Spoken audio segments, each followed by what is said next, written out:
Okay, hello everyone and welcome. This is Dr. Master Marino, and I am here to talk to you about your reading and homework assignment for the week, which is Doris Lessing's Through the Tunnel.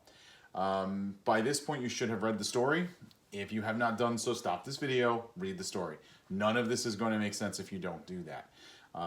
And so, what I'm going to tell you to do is, first of all, make sure you have done the login that I sent to you. That information should be fine. That's the most updated passwords that we have. And when you're into the textbook itself, make sure you're here in Setting Mood and Imagery, and you want to be here. I don't know why it switched into Through the Tunnel. That's where you want to be. And you can navigate the pages as you see fit. It's important for us to keep doing these things. These are essential for us. You're going to have to do things like this on your final. And so keeping up with the reading, the writing, the ability to find appropriate evidence, all of that is very critical for us right now. And you know what? Keeping our minds active is also very important for us in this rather bizarre time. With that being said, what I want to do is start walking through these questions, specifically the first 7, which I told you to answer.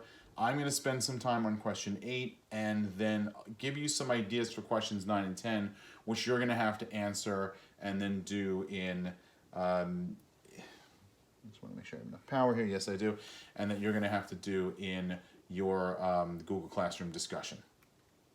So very quickly, question 1. Describe Jerry's age and family situation. Well, Jerry's 11, and that's a big deal because he's not a little kid, but he's not a teenager, he's not an adult.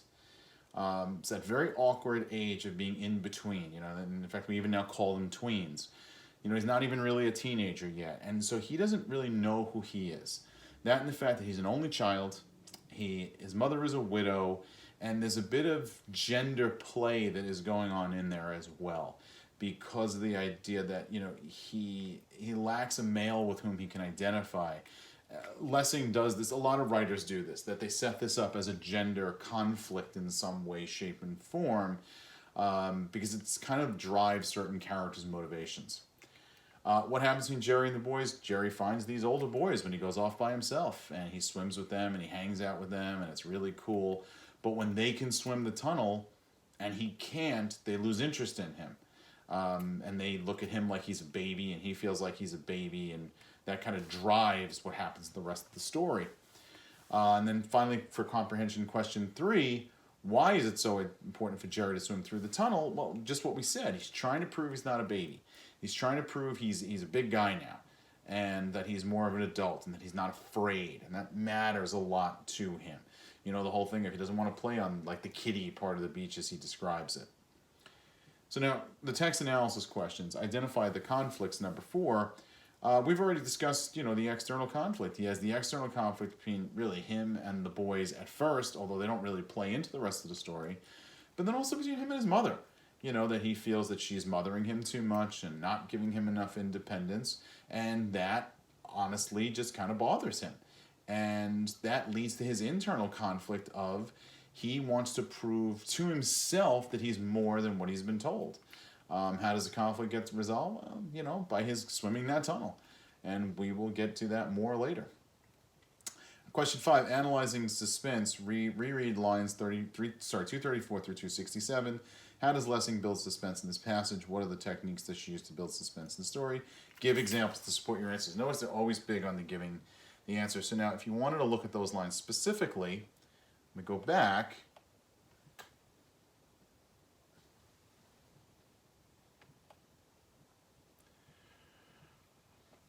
Soon he was clear inside. He was in a small rock-bound hole filled with yellowish-gray water. The water was pushing him up against the roof. The roof was sharp and pained his back. He pulled himself along with his hands, fast, and used his legs as levers.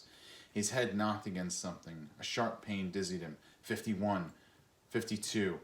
He was without light, and the water seemed to press upon him with the weight of a rock. These lines, really right here, are the best examples of the tension that she is using. She then continues with 71, 72, the counting, that clock that's moving.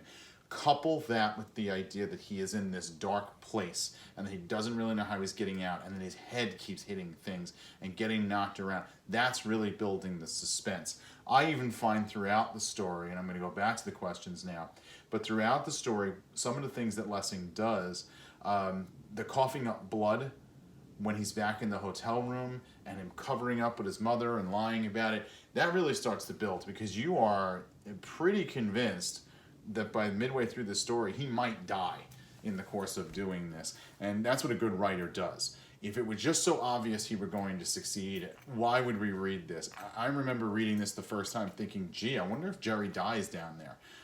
Luckily he doesn't, but it could have gone that way.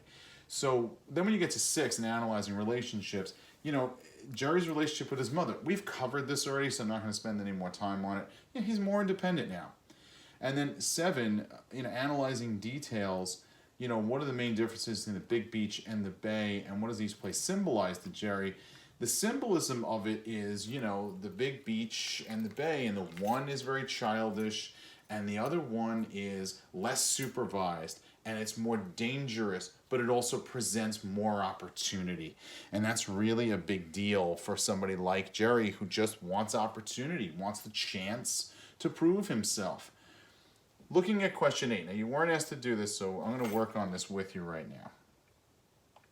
If I want to interpret setting a symbol, symbol is the ability to say, okay, what does this mean? What does this represent? How is this bigger than what it is by itself? You know, you say Jerry swim through the tunnel. What does it symbolize? It symbolizes him swimming through the tunnel. No, it's more than that. And if you go back and you look at it, what does it symbolize? Well, it symbolizes his freedom from his mother. But what comes with that? It's dangerous. You know, with it, you know, once you leave your parents, you know, who knows what's going to happen to you out there.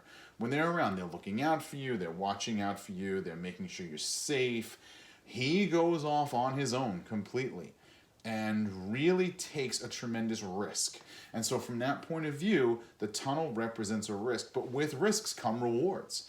And he has the reward of that exhilaration. He has the reward of that freedom. Whenever you're in literature, water is always important. And in fact, the way I always look at this story in particular, you know, I've discussed this in grad level classes. We've said the same thing. Water becomes interesting because it's very often a symbol of cleansing, but it's also very often a symbol of rebirth. And that's really a lot of what this is for Jerry. This is him being reborn, becoming a new person, and growing. And so through that cleansing experience of going through this water-filled tunnel, and he comes out on the other side, he really comes out a new person. And so symbolically, he's born again. So now what I want you to do, what you're going to end up doing in the Google Classroom thing, is to answer questions 9 and 10. You know, what does Jerry accomplish? What does he want to do by going through the tunnel? You don't necessarily have to do this as a chart, a simple, you know, before and after. Do this as a couple of sentences. Again, I want at least one cited detail to answer that question. And then 10, you know, to evaluate, do the benefits of Jerry's accomplishments outweigh the risks? I want you to very seriously think about the risks that were involved. And the risks not only to him, but the fact that he puts really his mother at risk, which I think is an element that a lot of times when this story gets discussed gets left out. You know, what could he have potentially done to her, especially if he went down there and didn't come up? What happens to her at that point? That he is now drowned under this rock, nobody ever finds him ever again. And so is this really worth it? And then he's now putting her at risk too. Those are questions I want you to think about. Both of these, I'm really not expecting more than 3 or 4 sentences to answer each one. And you know, this is a completion kind of assignment. Get this done, you get credit for doing it, but we just keep our learning moving. Any questions, just email me directly. Everybody have a great day, stay safe.